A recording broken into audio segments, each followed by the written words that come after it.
ואז כשיצאת, אז הייתי האבא הכי מאושר שיכול להיות. אז כל כך, כל החיים חלמתי שיהיה לי בן, וקיבלתי אותך ולא יכלתי לבקש יותר. גדלת יפה מאוד, והתפתחת, ואני יודע לשחזר כל שלב קטן עד גדול בהתפתחות שלך.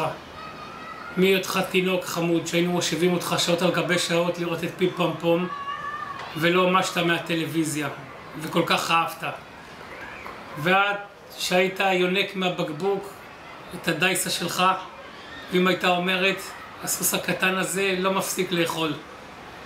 ואחר כך היינו יורדים איתך לפארק הירקון, ולא הייתה נדנדה ומגלשה שלא עברת אותה.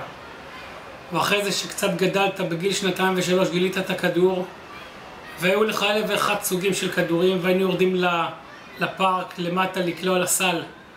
ובכלל אני חשבתי שאתה תהיה כדורסלן, וגם רציתי שתהיה כדורסלן. אפס נראה לי יותר מתאים לך, אבל ברגע שאתה גילית שגם אפשר לבעוט בכדור, אי אפשר היה להחזיר אותו יותר ליד שלך, והוא רק נשאר דבוק לרגל. ואז התחלת לשחק כדורגל והתחלת לבעוט בכל דבר שזז.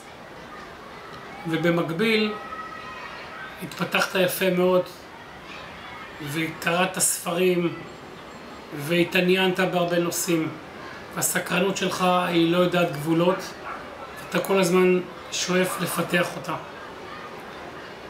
סיימת בית ספר יסודי בהצלחה.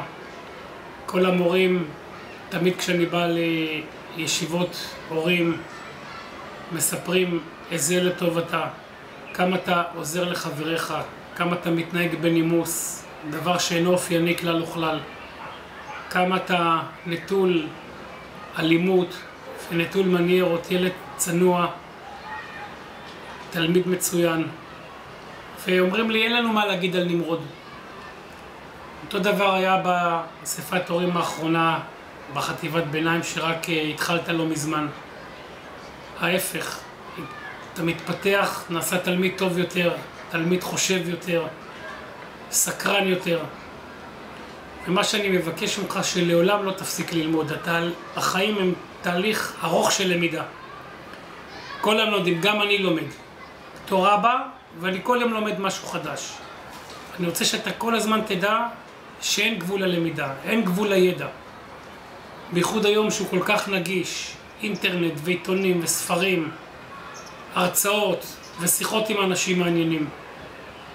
עם כל אדם מבוגר אני רואה שאתה יודע לשבת ולנהל שיחה ולתחקר אותו, מה הוא עושה ולמה הוא עושה, ולמה הוא עושה את מה שמעניין אותו ואיך הוא עושה. ואני רוצה שאתה תמשיך לפתח את זה בך ותתעניין, תמיד תתעניין בזולת. כי אם אתה תתעניין בזולת, אז גם הזולת יתעניין בך. וזה טיפ מאוד מאוד חשוב לחיים. תלמד להקיף את עצמך בהרבה חברים, כמו שאמרתי, חברים טובים. ומה אני יכול לאחל לך ביום הזה? שתמשיך ככה, אתה בדרך הנכונה, אתה תלמיד נהדר, ועוד מעט יהיו לך מגמות בבית ספר, ותשאף להגיע למגמה הכי טובה, ואל תוותר לעצמך כי קל. תלך לדברים היותר קשים ותתמודד איתם. תשאף גבוה בלימודים, כדי שתוכל להגיע בעתיד לתארים גבוהים, וללמוד באוניברסיטה, ולהתפתח, ולרכוש ידע בתחומים שיעניינו אותך. ולא משנה מה התחומים כרגע, אבל אותם תחומים שיעניינו אותך ואתה חושב שתוכל להצליח בהם. לגבי הכדורגל, אני יודע כמה זה חשוב לך, ומי כמוני יודע כמה אתה אוהב כדורגל, בלי שום קשר לעובדה שאתה משחק. אתה פשוט נדלקת על המשחק הזה, ואתה אוהב אותו, ולא אחת אני צריך לומר לך, תפסיק להסתכל במשחקים. יש עוד דברים לעשות, ואתה כל כך אוהב את התחום הזה.